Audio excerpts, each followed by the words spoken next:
Tidak terasa Natal sudah begitu dekat ya. Dan minggu-minggu Advent ini kesempatan kita mempersiapkan diri sehingga begitu hari Natal tiba kita betul-betul menikmati anugerah Tuhan yang indah dan mengenang kembali anugerah Tuhan yang besar dengan kelahiran Kristus ya. Bapak Ibu Saudara sekalian, kita akan melihat ayat yang sengaja saya pilih berkaitan dengan tema hari ini, yakni Yohanes pasal 1 ayat 1 sampai 14 ya. Saya akan membacakan satu persatu ayat-ayat ini dengan seksama, kiranya kita mendapat berkat dari ayat-ayat ini ya. Pada mulanya adalah firman. Firman itu bersama-sama dengan Allah dan firman itu adalah Allah. Ia pada mulanya bersama-sama dengan Allah. Segala sesuatu dijadikan oleh Dia dan tanpa Dia tidak ada suatu pun yang telah jadi dari segala yang telah dijadikan. Dalam Dia ada hidup dan hidup itu adalah terang manusia. Terang itu bercahaya di dalam kegelapan dan kegelapan itu tidak menguasainya. Datanglah seorang yang diutus Allah namanya Yohanes. Ia datang sebagai saksi untuk memberi kesaksian tentang terang itu, supaya oleh dia semua orang menjadi percaya. Ia bukan terang itu, tetapi ia harus memberi kesaksian tentang terang itu. Terang yang sesungguhnya yang menerangi setiap orang sedang datang ke dalam dunia. Ia telah ada di dalam dunia dan dunia dijadikan olehnya, tetapi dunia tidak mengenalnya. Ia datang kepada milik kepunyaannya, tetapi orang-orang kepunyaannya itu tidak menerimanya. Tetapi semua orang yang menerimanya diberinya kuasa supaya menjadi anak-anak Allah, yaitu mereka yang percaya dalam namanya. Orang-orang yang diperanakkan bukan dari darah atau dari daging, bukan pula secara jasmani oleh keinginan seorang laki-laki, melainkan dari Allah. Firman itu telah menjadi manusia dan diam di antara kita. Dan kita telah melihat kemuliaannya, yaitu kemuliaan yang diberikan kepadanya sebagai anak tunggal Bapa, penuh kasih karunia dan kebenaran. Bapak, Ibu, Saudara sekalian, kira-kira 200 tahun sebelum Masehi, kisah ini terjadi di Yunani, yaitu kisah Ratu Penelope dari Ithaka.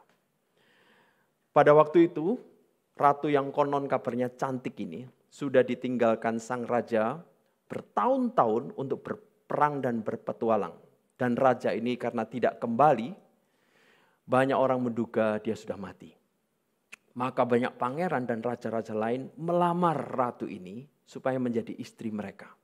Nah saudara-saudara, karena peminatnya banyak, sedangkan si wanita juga tidak mau menikah lagi, maka Ratu Penelope mengadakan sayembara. Barang siapa bisa mengangkat busur milik sang raja, dia akan menjadi suaminya. Nah saudara, pangeran-pangeran yang berbadan kuat, yang bergizi bagus, dengan pakaian yang bagus, mencoba satu persatu. Gagal semua. Nah, ada satu orang yang sebenarnya dari mula ingin ikut. Pakaiannya sederhana, sedikit compang-camping, wajahnya kusam dan kulitnya sedikit kasar.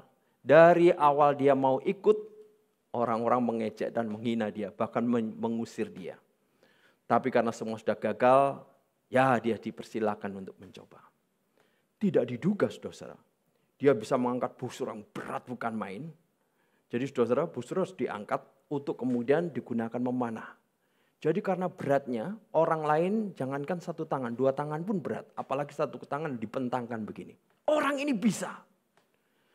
Dan saudara-saudara, sebenarnya hanya satu orang yang bisa mengangkat itu, yaitu sang raja. Jadi begitu dia berhasil mengangkat, Ratu Penelope langsung tahu, ini sang raja yang kembali. Jadi saudara-saudara, selama ini dia ditolak, diejek, tanpa orang tahu dia sebenarnya sang raja itu. Nah saudara-saudara, kisah ini teringat oleh saya pada waktu saya mempersiapkan khotbah ini. Jadi tema hari ini adalah Natal yang tidak dinantikan. Ia datang tanpa diundang. Saya teringat kisah yang ditulis oleh penulis dari Ulysses ini. 200 tahun sebelum Masehi di Yunani. Nah saudara, peristiwa yang ditulis oleh tentang Ulysses ini atau Odysseus ini adalah peristiwa rekaan. Kisah sastra dari pujangga Yunani. Tetapi apa yang terjadi pada Kristus adalah kisah nyata. True story yang betul-betul terjadi dalam sejarah dan berdampak sampai hari ini. Itu sebabnya ketika saya diminta tema ini tema yang menarik dan penting sekali. Maka dengan menghayati dua kenyataan di dalam nas yang kita baca tadi, kita akan menyadari bagaimana betul-betul Natal tidak dinantikan dan Kristus datang bukan karena diundang. Ada beberapa kenyataan yang menunjukkan betapa tema ini ditegaskan di dalam ayat-ayat yang kita baca. Nah, saya mengajak kita merenungkan dua kenyataan miris yang terdapat di dalam ayat-ayat tadi. Saudara, yang pertama adalah Yohanes 1 ayat 10. Saya akan bacakan Yohanes 1 ayat 10.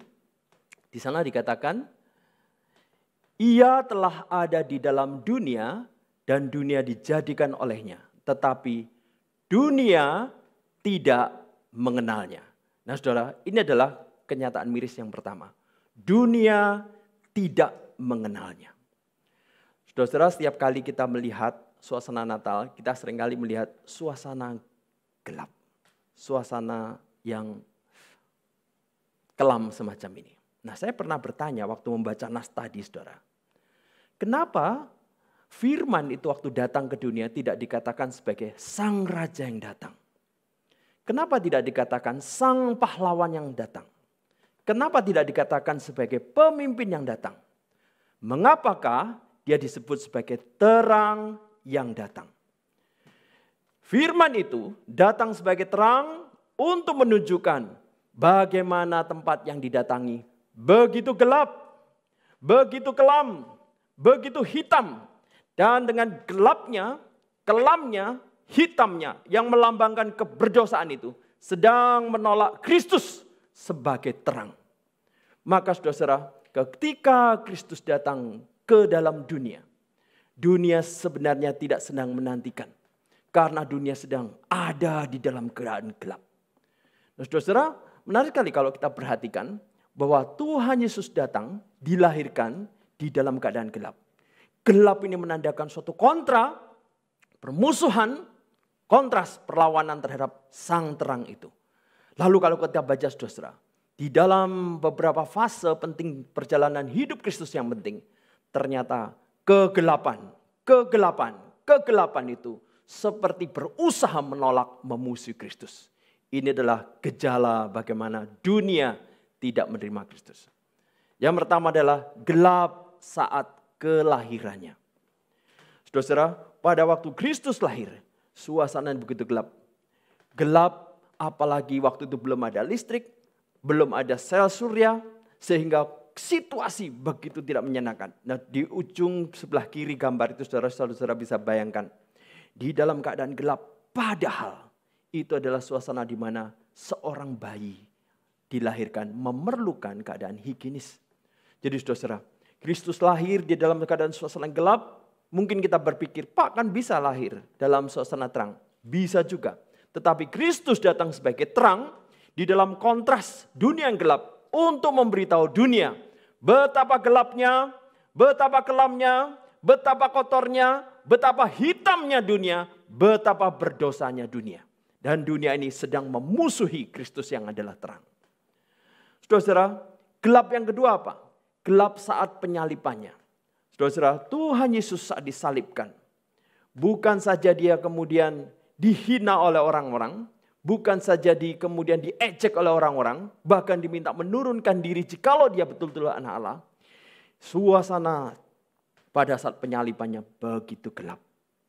Saudara-saudara, pada saat dia disalibkan. Dia disalibkan untuk mati. Menggantikan hukuman dosa manusia. Itu sendiri sebenarnya suatu situasi yang sudah kelam sekali. Tetapi saat kematiannya seolah-olah dunia tidak rela bahwa orang ini disalibkan sudah terkutuk untuk dilihat pengorbanannya.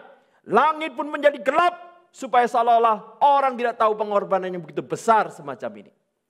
Saudara-saudara, untuk sesaat terang itu seolah-olah ditelan oleh kegelapan. Saudara-saudara, Natal memang tidak dinantikan. Dunia tidak mengenal dia. Gelap yang ketiga adalah saat kematiannya. Saudara-saudara, bukankah penyalibannya juga kematiannya? Saya memikirkan gelap saat kematiannya adalah waktu kita menyatakan pengakuan iman rasuli, dikatakan turun ke dalam kerajaan maut. Saudara-saudara, kerajaan maut itu kerajaan yang bagaimana? Kerajaan yang gelap, di sananya retak gigi. Nah, saudara-saudara, itu tempat penghukuman yang mengerikan yang seharusnya dialami oleh setiap orang yang berdosa. Nah, saudara-saudara, hukuman yang mengerikan yang harusnya kita tanggung ini ditanggung oleh Kristus dengan Kristus mengalami kuasa maut untuk sejenak dan kuasa maut di dalam kegelapan yang begitu rupa. Lupa katanya ada api. Kenapa bisa gelap? Saudara-saudara, ada api di neraka. Lalu kenapa bisa gelap? Saya hanya melihat satu kemungkinan. Mata orang di sana buta. Bagaimana bisa tetap utuh jikalau panas begitu rupa. Jadi dalam kebutaan panas menyala-nyala. Gelap dan retak gigi. Dan Kristus turun ke dalam kerajaan maut. Mengalami kuasa maut sesaat. Nah, saudara-saudara, kuasa maut dalam kegelapan dialami oleh Kristus. Saudara-saudara, ini adalah fakta-fakta yang menunjukkan dunia tidak menghendaki Kristus hadir. Dunia tidak menghendaki Kristus datang di saat Natal. Penolakan semacam ini menjadi sesuatu hal yang miris buat kita. Nah, saudara, lebih prihatin lagi jika kita mengetahui bahwa dunia tidak menyediakan tempat bagi Kristus untuk lahir secara layak. Saudara, kalau melihat palungan semacam ini, hati kita pasti sedih. Hati kita pasti merasa merintih. Haruskah Sang Raja yang mencipta itu dilahirkan dalam palungan yang hina semacam ini? Dunia seolah-olah tidak rela Sang Pencipta itu hadir di tempat yang layak, di tempat yang mestinya bagus dan indah. Waktu saya memikirkan bagian ini, saudara-saudara, saya melihat salah satu 7 keajaiban dunia. Nah, saudara, di antara beberapa keajaiban nanti saya tunjukkan, ada di antara bangunan-bangunan di dunia itu, ada yang terkenal namanya Parthenon. Saudara, Parthenon ini adalah bangunan yang dibangun begitu megah dan besar. Dibangun di Yunani dan bertahan ribuan tahun untuk siapa? Untuk dewa. Saudara, perhatikan ukuran manusia yang di sana itu begitu kecil. Jadi saudara, ini dibangun kalau tidak salah untuk dewa Zeus. Untuk dewa Zeus dibangun bangunan begitu megah, begitu perkasa yang bisa bertahan ribuan tahun. Menjadi suatu bangunan yang disebut Parthenon. Sekarang ada duplikatnya di Nashville, Amerika Serikat. Dibuat dengan sempurna dan bagus sekali. Untuk dewa yang sekedar imajinasi manusia. Untuk dewa tokoh yang tidak pernah ada. Untuk dewa hanya rekaan manusia. Dibuat bangunan begitu rupa. Untuk Kristus tempat yang begitu hina. Saudara, merenungkan hal ini, hati kita akan tersayat. Begitu sulit membayangkan bahwa tempat semacam ini adalah tempat di mana Kristus dilahirkan. Dunia tidak mengenal siapa dia. Saudara-saudara, kalau Anda pernah ke Mesir, Anda akan melihat bangunan ini. Untuk siapa ini? Untuk mayat Firaun. Untuk sebuah atau beberapa mayat yang sudah meninggal, yang tidak bisa bergerak. Ini pun disediakan bangunan yang begitu besar dan disebut sebagai salah satu keajaiban dunia. Bahwa beberapa piramid. Saudara bisa melihat perbandingan ukuran orang, binatang dengan piramid begitu besar. Dan untuk Kristus bagaimana? Palungan yang begitu sederhana. Dunia seolah-olah tidak mau, tidak rela, tidak bersedia. Dia datang di dunia. Maka kita bisa mengatakan, memang Natal tidak diharapkan oleh dunia. Saudara-saudara, di dalam ayat-ayat di depan kita membaca kalimat dari Yohanes 1. Segala sesuatu dijadikan oleh Dia. Segala sesuatu dijadikan oleh firman. Segala sesuatu dijadikan oleh Kristus. Maka sebenarnya alam semesta ini adalah tahta Dia. Bintang-bintang adalah tahta Dia. Segala galaksi adalah tahta Dia. Maka Dia berhak atas semuanya. Maka saudara-saudara, ketika kita melihat Dia datang di dunia, hanya sediakan suatu palungan yang hina. Maka kita menyadari dunia sebenarnya tidak sedang menantinya.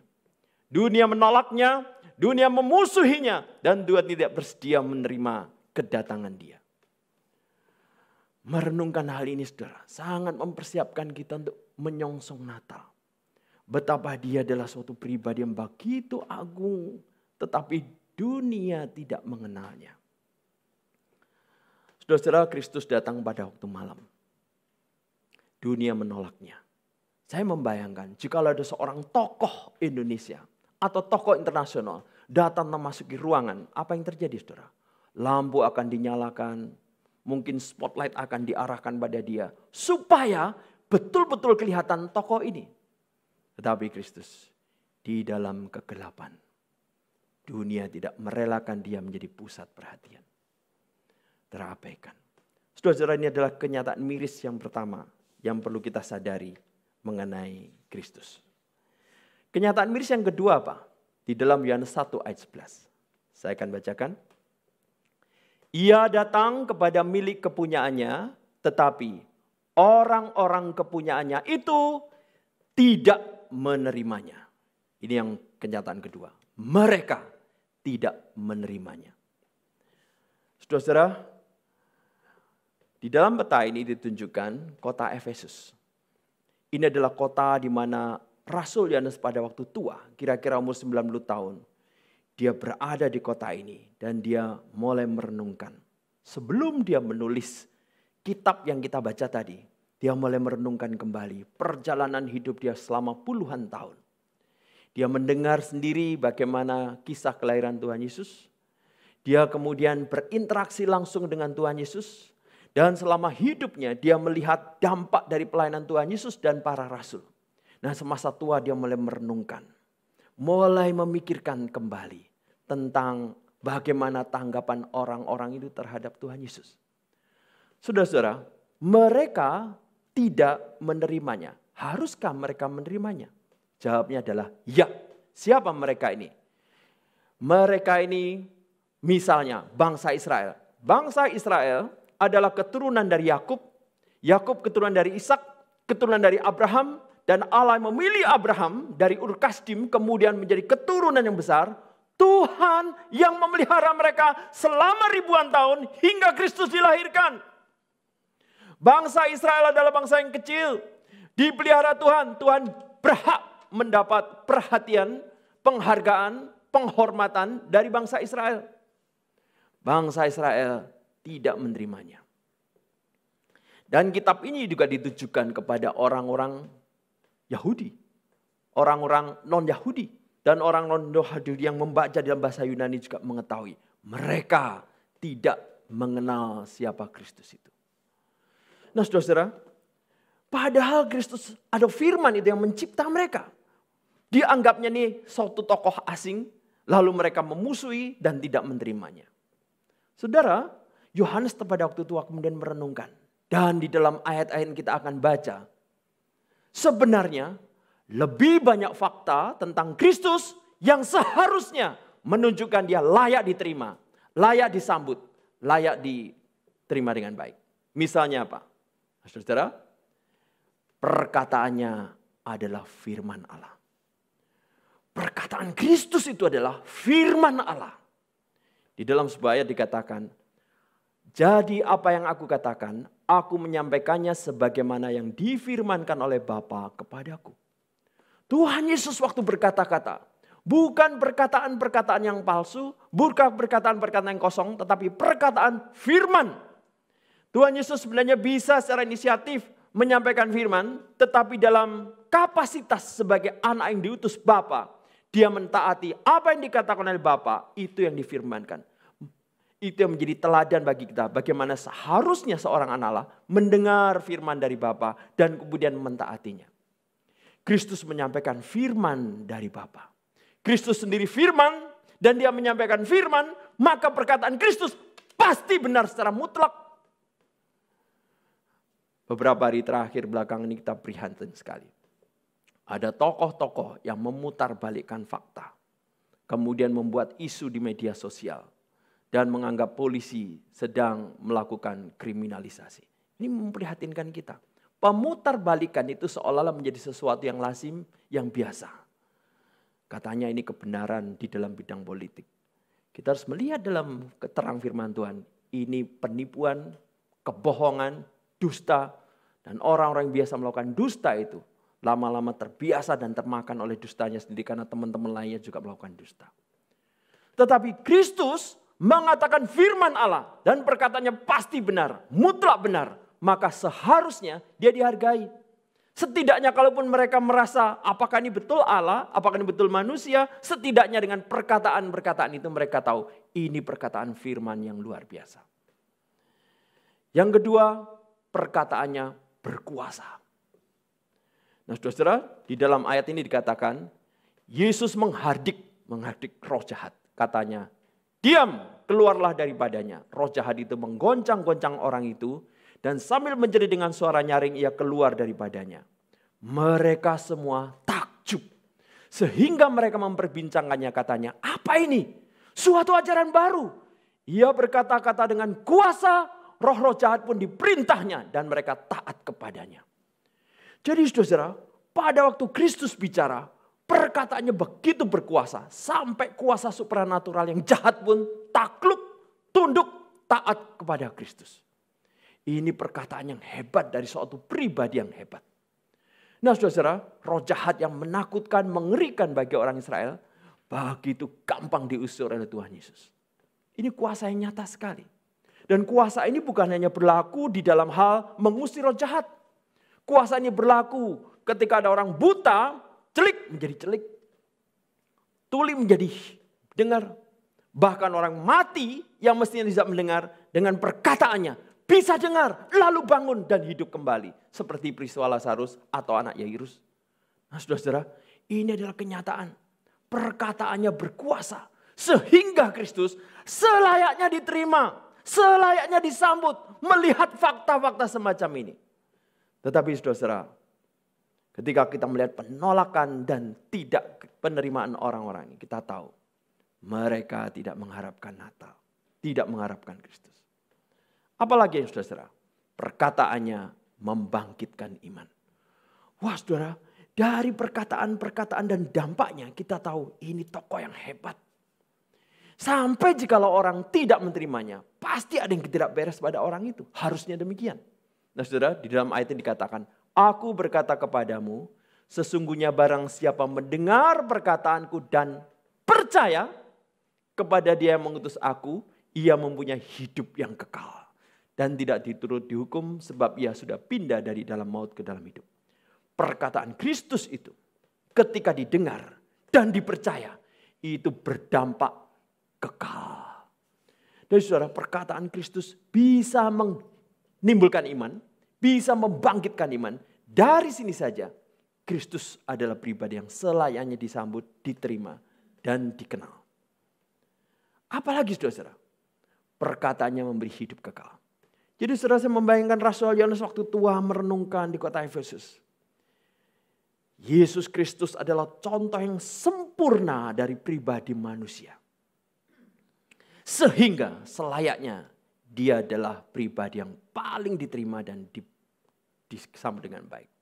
Perkataan-perkataan yang kukatakan adalah roh dan hidup. Di dalam ayat lain yang kita sudah baca tadi. Perkataan-perkataanku dan percaya kepada dia mengutus aku, ia mempunyai hidup yang kekal. Perkataan Kristus memberikan dampak hidup yang kekal. Nah saudara, dengan demikian saudara, jikalau perkataannya adalah firman Allah, perkataannya berkuasa, perkataannya membangkitkan iman, perkataannya memberi hidup kekal, dan Yohanes sendiri saksi dan mendengar, maka jikalau ada yang tidak menerima, jikalau ada yang menolak, jikalau yang tidak setuju, jikalau ada yang konfrontasi dengan Tuhan Yesus, pasti ketidakberesan bukan pada diri Tuhan Yesus itu sendiri. Jadi ketidakberesan pada siapa? Diri manusia. Mereka sedang tidak menerima tokoh terbaik yang seharusnya mereka sambut. Mereka sedang menolak the best example yang harusnya mereka terima. Nah saudara, dengan demikian kita akan memikirkan hal-hal apa saja yang membuat manusia sehingga menolak. Ayat-ayat tadi kita mengatakan manusia memang tidak mampu. Tuhan Yesus pernah mengatakan, di luar aku kamu tidak dapat berbuat apa-apa. Nah Nah, Saudara, Yohanes 15 memang konteksnya berbuah di dalam pohon anggur, tanaman anggur. Tetapi istilah tidak dapat berbuat apa-apa. Jangan dipikirkan bahwa, oh saya bisa kok, masih bisa makan, bisa tidur, bisa aktivitas. Istilah tidak dapat berbuat apa-apa adalah tidak dapat berbuat satupun yang memungkinkan kita diselamatkan. Manusia tidak dapat berbuat apa-apa di luar Kristus. Apalagi berbuah. Maka saudara-saudara, di luar Kristus kita tidak mungkin diselamatkan, kita tidak mampu apalagi berbuah. Tidak ada seorang pun yang dapat mengaku Yesus adalah Tuhan selain Roh Kudus. Manusia yang tidak mampu, manusia yang tidak dapat. Maka meskipun pribadi itu sempurna, perkataannya hebat, karena pada dasarnya manusia tidak mampu, maka manusia tidak bisa menyambutnya. Yang kedua, manusia tidak paham. Jadi jangankan mampu, paham pun tidak. Ayat Alkitab ini mengatakan manusia duniawi tidak menerima apa yang berasal dari Allah. Karena hal itu baginya adalah suatu kebodohan dan ia tidak dapat memahaminya. Jadi saudara, fakta bahwa Kristus perkataannya adalah firman Allah, berkuasa, berdampak hidup kekal, tidak dipahami oleh orang-orang itu. Meskipun mereka ingin menjadi pribadi yang baik, ketika bertemu pribadi yang sangat baik dan sempurna, mereka tidak paham. Dan mereka memusuhinya. Membaca kisah di Alkitab membuat kita kaget, tersentak. Dan heran sekali terhadap kenyataan manusia semacam ini. Yang ketiga, manusia tidak ingin. Nah saudara, jangankan mampu, paham pun tidak. Jangankan paham, ingin pun tidak. Nah, saudara, di dalam ayat Alkitab dikatakan, tidak ada seorang pun yang dapat datang kepadaku jikalau ia tidak ditarik oleh Bapa. Di situ ada gambar sebuah tangan yang dipegang dan kemudian ditarik. Istilah ditarik di dalam pengertian yang ada digeret, diseret. Kenapa pakai istilah ini? Istilah ini diungkapkan untuk menunjukkan manusia berdasarkan hasratnya sendiri, keinginannya sendiri, tidak mungkin ingin kembali kepada Tuhan. Tidak mungkin. Sehingga Tuhan Yesus mengatakan, jikalau Tuhan tidak menyeret, tidak menggeret, tidak menarik, tak seorang pun mau datang kepada Bapa. Jadi saudara, memahami Kristus begitu sempurna, begitu baik, lalu menolak, maka kita menyadari betapa parahnya manusia berdosa. Betapa mengerikannya manusia berdosa. Betapa kelamnya manusia berdosa. Apa yang kita cari? Yang kita cari bukanlah perkataan yang indah, bukan? Yang kita cari adalah tokoh yang baik, bukan? Yang kita cari adalah pribadi yang sempurna, bukan? Dan jikalau pribadi itu ada, lalu kita menolak, berarti ada yang salah besar di dalam diri kita. Dan ini adalah kenyataan hidup manusia. Saudara, inilah hukuman itu. Terang telah datang ke dalam dunia, tetapi manusia lebih menyukai kegelapan daripada terang. Sebab perbuatan-perbuatan mereka jahat. Saudara, ini kenyataan pahit. Yesus yang datang sebagai terang. Yesus yang datang dengan perkataan yang sempurna. Yesus yang datang dengan pribadi yang baik. Ditolak, diusir, dibenci. Karena manusia dikuasai kegelapan. Lebih menyukai, lebih ingin, lebih paham kegelapan. Dan perbuatan-perbuatan mereka jahat. Jadi saudara, ketika Kristus datang sebagai terang, maka kita sadar dunia gelap dan kita bagian dari kegelapan itu. Itu menyingkapkan bagaimana kelamnya manusia. Saudara, peristiwa yang terjadi 2000 tahun yang lalu di zaman Yohanes hidup, di zaman Kristus hidup, itu menggambarkan diri kita. Manusia-manusia yang hidup zaman itu mewakili diri kita. Dan ketika manusia-manusia itu dengan kejam, sadis, menyudutkan Kristus, membenci Kristus, maka kita sadar, jikalau kita di sana, mungkin kita salah satu dari orang-orang yang memusuhi Kristus. Saudara, inilah yang kita pelajari mengenai Natal yang tidak disambut oleh dunia, yang tidak diharapkan. Dan Kristus datang bukan karena diundang. Pertama, dunia tidak mengenalnya. Yang kedua, mereka tidak menerimanya. Nah, saudara, ini dalam ayat 10 ayat 11. Saudara, kalau kita membaca atau melihat gambar tentang kelahiran Kristus, saya menemukan gambar yang menarik. Gambarnya begini, saudara. Palungan, tetapi ada gambar salib. Nah, saudara, ini menarik. Berarti yang membuat gambar ini sadar, kelahiran sang bayi ini diproyeksikan, ditujukan untuk suatu peristiwa penyaliban di kemudian hari. Kristus memang datang untuk mati. Mati menggantikan hukuman dosa manusia yang dalam kegelapan itu. Supaya barang siapa percaya kepada dia yang mati dan bangkit ini, barang siapa percaya kepada Kristus, mendengar perkataannya, menerimanya, menyambutnya, dia bisa menjadi anak-anak Allah. Saudara, di dalam ayat 12, 10, 11, dan 12, ayat 12 indah sekali. Tetapi semua orang yang menerimanya diberinya kuasa supaya menjadi anak-anak Allah, yaitu mereka yang percaya dalam namanya. Puji Tuhan. Saudara-saudara, meskipun fakta tentang penolakan begitu mengagetkan, membingungkan, dan membuat kita tidak mengerti. Tetapi Rasul Yohanes menulis di dalam ayat 12. Barang siapa menerimanya, menyambutnya, merangkul Kristus, dia diberi kuasa menjadi anak-anak Allah. Puji Tuhan. Nah, saudara, bagaimana kita menggambarkan? Manusia yang menyukai kegelapan itu adalah manusia yang mati rohani. Dimurkai Allah, musuh Allah, terhukum, tersesat, budak setan dan sebagainya. Tetapi manusia yang dalam kegelapan ini, jikalau dia melihat kepada Kristus yang mati dan bangkit, maka dia dipindahkan ke kanan. Dia menjadi anak-anak Allah. Puji Tuhan. Sehingga kita ada pengharapan. Inilah pribadi yang seharusnya saya sambut, saya terima. Meskipun dunia tidak sedang menantikan. Meskipun dunia sedang menolaknya. Sehingga saudara, seperti di dalam Yohanes 5 dikatakan, aku berkata kepadamu, sesungguhnya barang siapa mendengar perkataanku dan percaya kepada Dia yang mengutus aku, ia mempunyai hidup yang kekal dan tidak turut dihukum, sebab ia sudah pindah dari dalam maut ke dalam hidup, dari dalam gelap ke dalam terang, dari kuasa setan kepada kuasa Kristus, dari sistem dosa kepada sistem kebenaran yang dipimpin oleh Kristus. Saudara-saudara, puji Tuhan.